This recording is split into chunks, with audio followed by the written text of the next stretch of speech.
Hello friends, you all are welcome on my YouTube channel my online classroom. और आज इस video में मैं आपको एक्सप्लेन करने वाली हूँ class 11th political science chapter 3 election and representation का फ्लो चार्ट।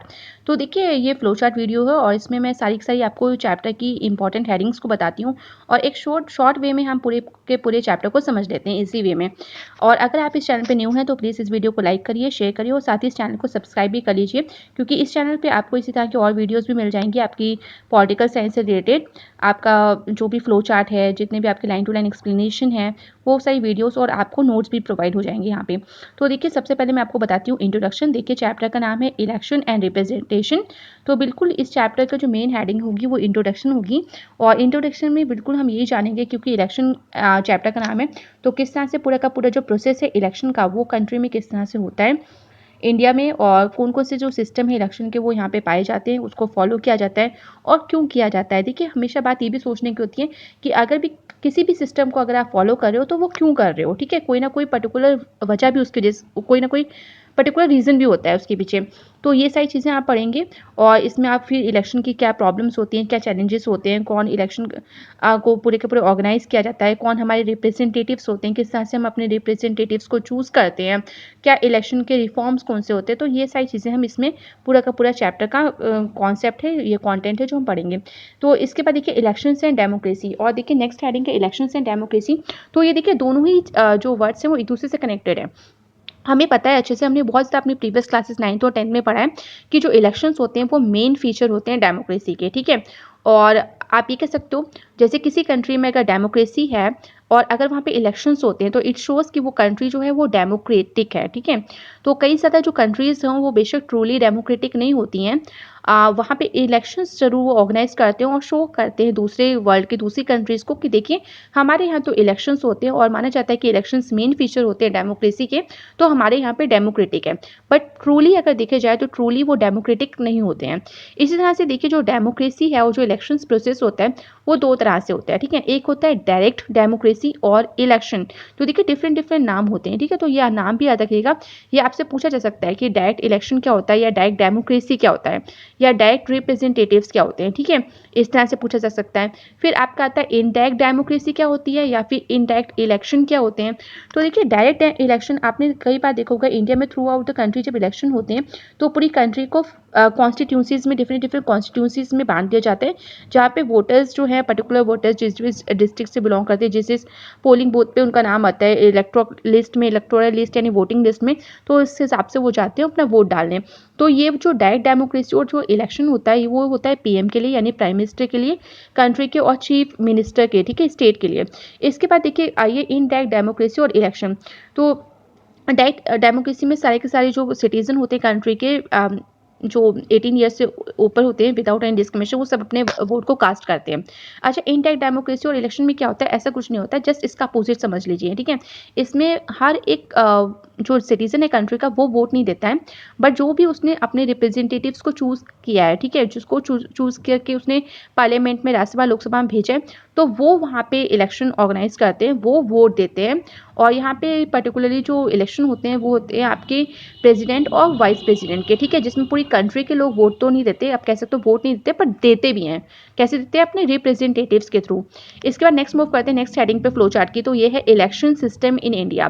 देखिए, इलेक्शन सिस्टम इन इंडिया बहुत मैटर करता है, क्योंकि इंडिया जैसी ट्रूली डेमोक्रेटिक कंट्री में, जहाँ पे जो इलेक्शंस होते हैं फ्री फेयर मैनर में होते हैं, यूनिवर्सल एडल्ट फ्रेंचाइज के अंतर्गत होते हैं। तो हाँ, किस तरह का इलेक्शन सिस्टम पूरी पूरी कंट्री में फॉलो किया जाता है। इंडिया जैसी लार्ज कंट्री में in the sense of population, तो बिल्कुल जो सिस्टम है वो डिवाइड है टू पार्ट्स में। तो कुछ इलेक्शंस जो होते हैं वो एक पर्टिकुलर फॉर्म में होते हैं किसी और सिस्टम को फॉलो करके, और कुछ जो इलेक्शंस होते हैं वो किसी और सिस्टम को फॉलो करके होते हैं। तो जैसा आप देख सकते हैं यहाँ पे कि इलेक्शन सिस्टम इन इंडिया में मैंने दो सब हेडिंग्स में डिवाइड किया है। फर्स्ट है first pass the post system, और सेकंड है प्रोपोर्शनल रिप्रेजेंटेशन। ठीक है, अब मैं आपको बताऊंगी first pass the post system क्या होता है। तो देखिए, first pass the post system आपने कई बार देखा होगा, रेस जब होती है, ठीक है, जो रेस होती है उसमें काफ़ी सारे पार्टिसिपेंट जो है वो पार्टिसिपेट करते हैं, पर जीतता कौन है? जो विनिंग लाइन को टच कर जाए, ठीक है।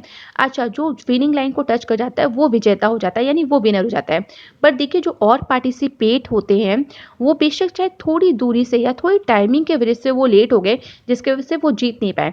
तो यहाँ पे भी वही चीज़ होती है कि इलेक्शन में भी जिसको सबसे ज़्यादा वोट्स मिल जाए और किससे मिल जाए? औरों से ज़्यादा, ठीक है। मैं इसको थोड़ा-सा और आपको बताती हूँ, औरों से ज़्यादा, ठीक है। कंपेयर करिए इसी तरह से, जैसे रेस में देखिए औरों से पहले वो जीत गया, पहले निकल आया और पहले उसने विनिंग लाइन को टच कर लिया। इसी तरह से इलेक्शन में भी ऐसा नहीं कि 100 में से 99% जो वोट्स हैं वो एक ही पॉलिटिकल पार्टी या एक ही इंसान को मिले, ऐसा नहीं है। इसमें बस हमें ये देखना है कि किसको ज़्यादा मिले औरों के कंपेरिजन, क्योंकि औरों को चाहे जितने भी मिले हों, पर अगर इसको एक ज़्यादा भी मिल गया तो इट मीन्स ये विनर हो जाता है। तो ये होता है first pass the post system. इसके बाद आइए, और इसको शॉर्ट फॉर्म में हम कहते हैं FPTP, तो ये भी याद रखिएगा। इसके बाद आइए सेकंड पे, तो ये है प्रोपोर्शनल रिप्रेजेंटेशन सिस्टम। अच्छा, प्रोपोर्शनल रिप्रेजेंटेशन जैसे मीनिंग से पता चला है प्रोपोर्शन, ठीक है। जो रिप्रेजेंटेटिव्स होंगे वो प्रोपोर्शन के बेस पे होंगे। किस तरह का प्रोपोर्शन होगा यहाँ पे? देखिए यहाँ पे क्या होगा, हर एक पॉलिटिकल पार्टी जो होती है उसको सीट्स जो लेजिस्लेशन में मिलती हैं वो किस प्रोपोर्शन में मिलती हैं? ये उस प्रोपोर्शन में मिलती हैं जिस हिसाब से उनको वोट्स मिले हैं। किस परसेंटेज में, अगर किसी पॉलिटिकल पार्टीज को ज़्यादा परसेंटेज में वोट्स मिले हैं तो उसी पॉलिटिकल पार्टी को लेजिस्लेचर में सीट्स भी ज़्यादा मिलेंगी, ठीक है। और जिनको कम मिले उनको कम सीट्स मिलेंगी। इसके बाद मूव करते हैं नेक्स्ट हेडिंग पे फ्लो चार्ट की, और ये है comparison of FPTP and PR, यानी फर्स्ट पास द पोस्ट और आपका सेकंड जो है वो है PR, यानी प्रोपोर्शनल रिप्रेजेंटेशन। तो हाँ, पहले अगर आपने first pass the post system और प्रोपोर्शनल रिप्रेजेंटेशन समझ लिया तो आप कंपैरिजन भी इसलिए आप FPTP और PR के बीच में आराम से कर लेंगे, आपको कोई परेशानी नहीं होगी। अच्छा, एक चीज़ और मैं आपको यहाँ पे क्लियर कर दूँ और ईजी भी रहेगा आपको समझने में। देखिए FPTP जो है वो डायरेक्ट डेमोक्रेसी और इलेक्शन को रिप्रेजेंट करता है, या फिर डायरेक्ट डेमोक्रेसी और इलेक्शन में हम FPTP को फॉलो करते हैं, यानी जब प्राइम मिनिस्टर और चीफ मिनिस्टर का जब इलेक्शन होता है तो हम FPTP को फॉलो करते हैं, इस सिस्टम को फॉलो करते हैं इलेक्शन में। और जब इनडायरेक्ट डेमोक्रेसी और इलेक्शन होता है उसमें हम प्रोपोर्शनल रिप्रेजेंटेशन, यानी जब प्रेसिडेंट या वाइस प्रेसिडेंट के जब इलेक्शंस होते हैं राज्यसभा लोकसभा में, पार्लियामेंट में, तब हम प्रोपोर्शनल रिप्रेजेंटेशन सिस्टम को फॉलो करते हैं, ठीक है। तो आई होप यहाँ तक आपको क्लियर हो गया होगा। इसके बाद देखिए how does PR work in Rajya Sabha election. तो देखिए PR प्रोपोर्शनल रिप्रेजेंटेशन के थ्रू ही राज्यसभा में जो इलेक्शंस होते हैं, जो भी सीट्स को फुलफिल करना होता है वो इसके थ्रू ही करते हैं। वहाँ पे पूरा फॉर्मूला अप्लाई होता है कि टोटल वोट्स कितने पोल हुए, उसको डिवाइड करते हैं टोटल नंबर ऑफ कैंडिडेट्स से टू बी इलेक्टेड और +1। इसके बाद भी पूरे को जो जितने भी आपका पूरा का पूरा फॉर्मूला उसको +1 में भी उसको ऐड किया जाता है, ठीक है। तो ये है। फिर उसके बाद देखिए why did India adopt the FPTP system. तो इंडिया ने first pass the post system क्यों एडॉप्ट किया है? क्योंकि देखिए इंडिया जैसी बिग कंट्री में in the sense of large population, इतनी ज़्यादा यहाँ पे पॉपुलेशन है, तो उस के रिगार्डिंग में हर जगह आप प्रोपोर्शनल रिप्रेजेंटेशन सिस्टम को फॉलो नहीं कर सकते। तो इसलिए यहाँ पे FPTP सिस्टम को फॉलो किया जाता है। और ये FPTP जो सिस्टम है ये बहुत सिंपल फॉर्मूला भी है, बहुत ईजी वे है जिससे आप समझ सकते हो और ईजिली इलेक्शन को जीत सकते हो। इसके बाद जो नेक्स्ट हेडिंग है वो है रिजर्वेशन ऑफ कॉन्स्टिट्यूंसीज, जो कि नेक्स्ट है आपका फ्लो चार्ट की नेक्स्ट हेडिंग है ये। और रिजर्वेशन ऑफ कॉन्स्टिट्यूंसीज में देखिए तो रिजर्वेशन ऑफ कॉन्स्टिट्यूंसीज में जो है यहाँ पे जो सीट्स हैं वो हम रिजर्व करते हैं SC और STs के लिए, यानी शेड्यूल कास्टेज और शेड्यूल ट्राइब्स के लिए इलेक्शन के दौरान। और ये जो काम होता है वो डेलिमिटेशन जो कमीशन होता है वो इस काम को करता है, वो इस सीट्स को पूरा का पूरा जो डेलिमिटेशन कमीशन होता है वो रिजर्व करता है, उनकी जिम्मेदारी होती है। फिर आती है आपकी नेक्स्ट हेडिंग और ये है फ्री एंड फेयर इलेक्शन। तो देखिए इंडिया में फ्री एंड फेयर इलेक्शंस किस तरह से होता है, और देखिए फ्री एंड फेयर इलेक्शंस बहुत ही ज़रूरी है। और इसमें देखिए मैंने 3 सब हेडिंग्स भी मेंशन करी हैं, क्योंकि हर एक कंट्री में इलेक्शंस तो होते हैं बट ये कंपलसरी नहीं है कि वो फ्री और फेयर भी होते हैं। तो फर्स्ट है universal franchise and right to contest. देखिए हर किसी को यूनिवर्सल एडल्ट फ्रेंचाइज दिया जाता है, हर किसी को राइट टू वोट होता है विदाउट एनी डिस्क्रिमिनेशन। और जब राइट टू वोट होता है इसके साथ राइट टू कॉन्टेस्ट भी होता है, इलेक्शन में वो एज अ कैंडिडेट भी पार्टिसिपेट कर सकते हैं विदाउट एनी किसी भी तरह के डिस्क्रिमिनेशन के। बट एज लिमिट जो होती है वो डिफरेंट डिफरेंट होती है।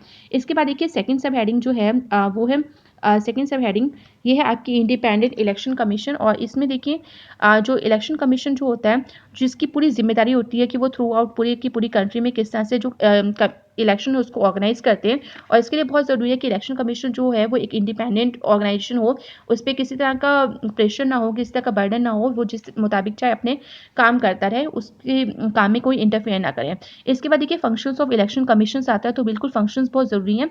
इलेक्शन कमीशन क्या क्या डिफरेंट डिफरेंट काम करता है, तो इलेक्शन कमीशन के बहुत सारे काम हैं।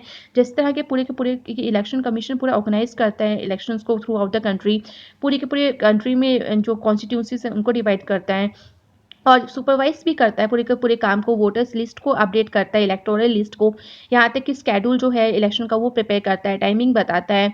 साथ ही पूरे इंटायर प्रोसेस में जो भी पावर है कि किस तरह से इंश्योर करें फ्री और फेयर पोल, इसको भी इंश्योर करता है इलेक्शन कमीशन। साथ ही देखिए जो रीपोल करना होता है तो वो भी कॉन्स्टिट्यूंसीज में वो भी इलेक्शन कमीशन ही कराता है। साथ ही इलेक्शन कमीशन जो है वो रिकोगनाइज भी करता है कि कौन सी पॉलिटिकल पार्टीज़ हैं, नेशनल पॉलिटिकल पार्टीज़ हैं, कौन सी स्टेट पॉलिटिकल पार्टीज़ हैं, और यहाँ तक कि उनको वो सिंबल्स भी अलॉट करते हैं। ठीक है, इसके बाद देखिए आपका आता है स्पेशल मेजॉरिटी। तो स्पेशल मेजॉरिटी में भी क्योंकि वर्ड से पता चल रहा है कि स्पेशल मेजॉरिटी यानी किस तरह की मेजॉरिटी मिले। तो यहाँ पे देखिए 2/3 जो मेजॉरिटी होती है वो प्रेजेंट और वोटिंग की होती है, और साथ ही देखिए simple majority of the total membership of the house. ठीक है, कि हाउस में भी आपकी पूरी की पूरी मेजॉरिटी होनी चाहिए। जब हाउस में यानी जो पार्लियामेंट में अगर पूरी की पूरी मेजॉरिटी होती है किसी पॉलिटिकल पार्टी की, ज़्यादातर विधायक उनके पास होते हैं, तभी वो रूल कर सकते हैं, यानी वो रूलिंग गवर्नमेंट कहलाती है। अदरवाइज उनके लिए भी प्रॉब्लम होती है क्योंकि उनके खिलाफ कभी भी नॉन कॉन्फिडेंस मोशन पास कर दिया जाता है जिसकी वजह से उनको रिजाइन भी करना पड़ता है। तो काफ़ी सारे चैलेंजेस उनके सामने भी होते हैं। इसके बाद देखिए जिस तरह के चैलेंजेस होते हैं, इस तरह के प्रॉब्लम्स होते हैं, तो सोल्यूशन भी होते हैं।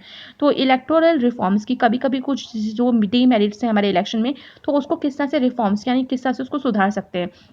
तो सबसे पहले इसमें आता है पीआर सिस्टम। ठीक है, तो पीआर सिस्टम यानी प्रोपोर्शनल रिप्रेजेंटेशन। कई लोगों का मानना है कि एफपीटीपी जो सिस्टम है वो एक परफेक्ट सिस्टम नहीं है इलेक्शन का। ठीक है, तो इसको हटा के पीआर सिस्टम को लागू किया जाए जिससे काफ़ी इंप्रूवमेंट हो। इसके बाद सेकंड है 1/3 सीट्स फॉर वुमेन। ठीक है, कहा जाता है कि ज़्यादा से ज़्यादा जो सीट्स हैं यानी 1/3 जो सीट्स हैं वो वीमेन कैंडिडेट्स के लिए भी आप सेव करिए, उनको रिजर्व करिए, ताकि जिस तरह से रिजर्व कॉन्स्टिट्यूंसीज में हमने SC STs के लिए रिजर्व किया तो वीमेन के लिए भी करें, जिससे ज़्यादा से ज़्यादा पार्टिसिपेशन जो है वो वीमेन का हो। और अगर वीमेन पार्टिसिपेशन हो रहा है तो बिल्कुल डेवलपमेंट भी कंट्री की ज़्यादा ज़्यादा होगी। इसके बाद थर्ड है हेडिंग है control the role of money. तो हमने पॉलिटिकल पार्टीज़ और इलेक्शन के टाइम बहुत देखा है कि जो पॉलिटिकल पार्टीज जिनके पास पैसा होता है, अमीर होते हैं, वो इलेक्शन में जीत जाते हैं। ठीक है, और पैसों के बल पे, ठीक है, और करप्शन को भी लीड करते हैं, क्योंकि देखिए जो कैपेबल होता है और पर वो गरीब होता है, उसके पास पैसे नहीं होते, तो हमने देखा है कि वो हार जाता है इलेक्शन। और इस तरह के जो लोग होते हैं जिनके पास ज़्यादा पैसा होता है, बेशक वो इनकैपेबल हों, वो जीत जाते हैं इलेक्शन, तो ये गलत चीज़ होती है। तो इसको भी रिफॉर्म किया जाए। साथ ही नेक्स्ट हेडिंग है law to regulate political parties. ठीक है, हमें जो इलेक्शन कमीशन है उसको कुछ लॉ भी बनाने चाहिए, और बनाते भी हैं, जिसके थ्रू सारे पॉलिटिकल पार्टीज उनको फॉलो करती है। अगर वो नहीं करती हैं तो उनकी टिकट्स भी कह सकते हो आप, उसको निरस्त कर दिया जाता है, टिकट नहीं दी जाती उनको। तो ये भी है कि कुछ लॉज भी और बनाए जाएँ, स्ट्रिक्ट लॉज बनाए जाएँ, जिससे कि जो पॉलिटिकल पार्टीज़ की जितनी भी फंक्शनिंग है उसको रेगुलेट किया जाए। और लास्ट है आपका criminal case Baird from elections. अगर किसी भी कैंडिडेट जो पार्टिसिपेट कर रहा है, कॉन्टेस्ट करना चाहता है इलेक्शन में एज अ कंटेस्टेंट, तो अगर उसका कोई क्रिमिनल केस है, पेंडिंग है कोर्ट में, या कुछ ऐसा केस है, तो उसको हमें इलेक्शंस में पार्टिसिपेट करने की परमिशन भी नहीं देनी चाहिए। तो ठीक है, तो आई होप यहाँ से आपको काफ़ी कुछ हद तक आपको चैप्टर समझ में आ गया होगा। So thank you everyone, and please like share subscribe this channel for more updates.